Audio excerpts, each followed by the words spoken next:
All right, Miles, let's go to South Bend, Indiana, and talk about the Notre Dame Fighting Irish football program here for a little bit. Under Marcus Freeman, I think they're heading in the right direction. They've kind of retooled a little bit of their thinking, a little bit of their team building strategy from the Coach Kelly era. And we've got some really exciting news about some huge developments in the recruiting game for Notre Dame. Yeah, Nick. And you speak about new recruits, and there's all these high caliber guys. There's a ton of big time transfers coming into Notre Dame. There's a lot of splashes in the headlines. But through all of those big time splashes, Nick, I think people maybe have missed some of these underrated players coming into Notre Dame.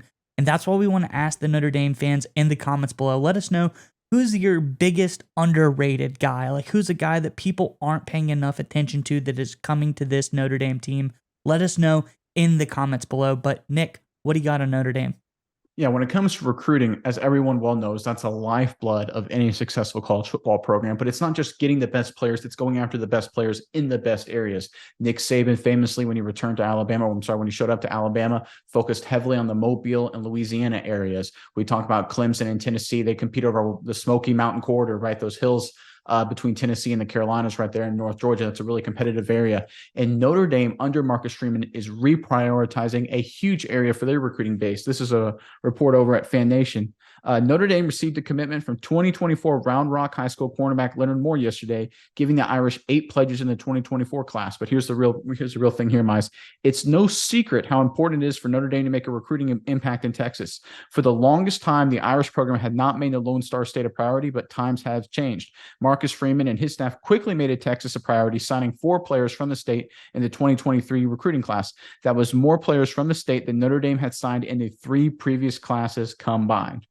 All right, Miles, obviously anyone knows Texas, along with probably California and Florida, is the one or two top areas, one or two top states in the country for elite high school talent. Going into Texas, being from Indiana, right, coming from Indiana into Texas, competing against A&M, UT, even states or schools right around the state like LSU, Alabama, Oklahoma. Getting guys from Texas to go up to Notre Dame is a huge win for Notre Dame if they can get it done, and they did get it done in 2023, and it looks like they're going to get it done for 2024 as well. Mize, give me your thoughts on Freeman's decision and how well he's executing this strategy here going after Texas. Yeah, Nick, it is a no-brainer because when you look at Texas, if you look at obviously, people who know football, people who watch football, some of the best high school football is in like Texas, it's in Florida, California, Ohio, and a little bit in the South, and it's scattered around. Those are some of the best, but Texas is so crazy, Nick.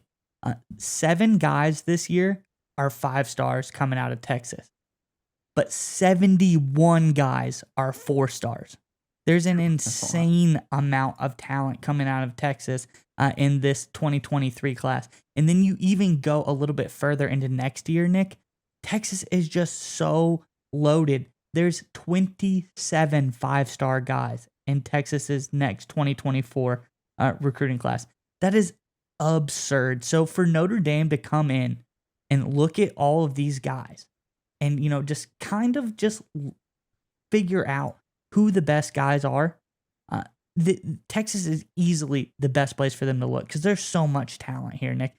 All of these guys are just high schools all around Texas just pumping out talent left and right. So I think it's very smart for Notre Dame to come in looking in Texas for all these recruits. And that's kind of why they've jumped out maybe to a little bit of an early lead in the 2024 recruiting rankings. They're currently ranked number 2 behind Georgia, who's ranked about 10 times ahead of everybody, but Notre Dame is up in that number 2 position. And I think it's really impressive and very smart move for Freeman to go start looking in the Texas area. Yeah, because it's one of those things, right? It's not that Notre Dame, obviously the report said that they've focused more on Texas in the last couple of years, but it's not like Notre Dame was like, oh, Texas, they have terrible high school football players. Everyone knows, like you said, Texas is where you need to go to find a lot of players, even though I didn't know they had as many as you mentioned. That's insane. But the fact is, under Kelly and under prior regimes, there was this belief that they could not win in Texas. And if you need to be a national power, if you want to be a national power, which Notre Dame obviously wants to be and can be, you have to recruit like a national power, which means you go where the 4 and 5 stars go, right? You go, Tennessee goes to California. They recruit from California. They recruit from Texas. Alabama recruits nationally. Ohio State, Michigan, they recruit nationally. Oklahoma recruits nationally. Programs that want to be national powers recruit like national powers. And I really love what Marcus Freeman is doing here at Notre Dame, because he's treating Notre Dame as he should, like a national power, like a traditional blue blood, and recruiting just like the big guys, and finding guys in Texas and other hotbeds as well of deep talented recruiting areas, and pulling guys into his program. I think this is the right strategy to take, because before I feel like Notre Dame was recruiting a lot of, hey, we're just recruit good 3-star guys from the Midwest here and there, maybe some other situations on the East and West Coast where it just works out, maybe not the best recruiting areas. Whereas Freeman's like, no, we're Notre Dame. We're going to be a big time program and recruit with the big time programs because we have the ability to do that because we are Notre Dame. And he's executing on that strategy. I think it's going to be massive for the Fighting Irish going forward.